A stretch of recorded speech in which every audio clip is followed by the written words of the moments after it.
Good morning. Has it occurred to you how many times things in the Bible don't make sense? Or are the opposite of our own understanding. Think about this. Does it make sense to spit and make mud and then put it on a blind man's eyes and tell him to wash it off? No, but a blind man received his sight. Does it make sense to pour wine into water containers? No, but the guests enjoyed the best wine after that. Does it make sense to wash 7 times in the Jordan River when you've got leprosy? No, but Naaman did, and he was healed. So many examples in the Bible defy logic, common sense, and our own understanding. And yet, when people obeyed, God was glorified.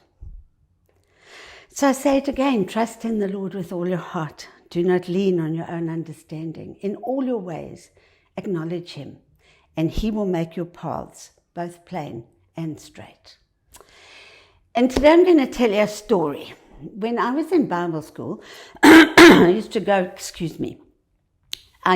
every morning, but I had a very busy life. My dad was dying of cancer, my mom didn't drive, and that particular day, my domestic worker was in hospital and I was going to visit her as I went home, on my way home. And the lecturer stood up and he prayed a prayer. He said, "Today, I pray that every single one of you students in this room will lead a soul to the Lord this afternoon."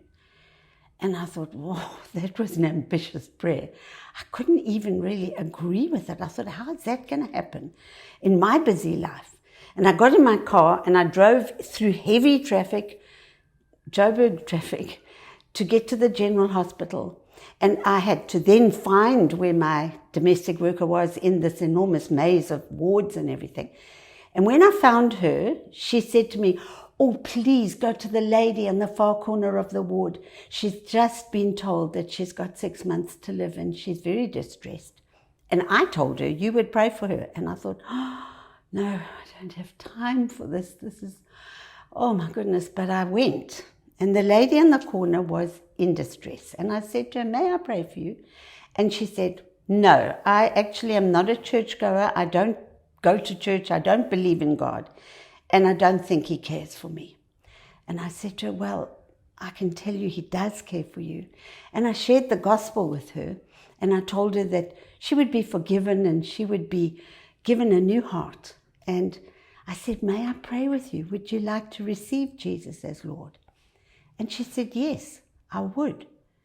But as I took her hands and just before I closed my eyes to pray, I saw someone walking into the ward.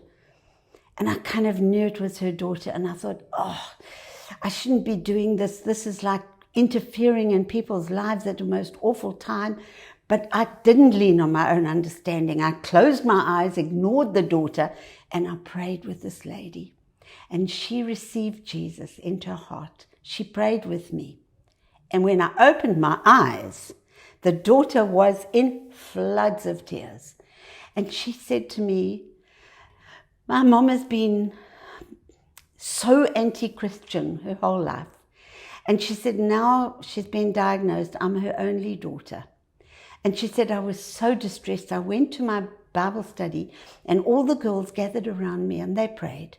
And they said, 'We pray that God will send someone to lead your mom to the Lord.' And she said, 'I walk in here and that's exactly what's happening.'" I'll never forget that day. It was so amazing. Months later, or even maybe a year later, that same lady came to me at a Christian function and she said to me, "Do you know that my mom moved in with me? We read the Bible every day together. She really came to know the Lord in a meaningful way, and she died peacefully in my arms." What an incredible thing. I'm so glad that I did not lean on my own understanding that day. And Isaiah 1:19 says, "If you are willing and obedient, you will eat the fat of the land." What a beautiful feeling to know that because you've obeyed God, somebody has had a whole different way, a whole different life because of that. When we were very early in our Christian life, we used to sing, "Trust and obey, for there's no other way to be happy in Jesus but to trust and obey." Always remember, you're highly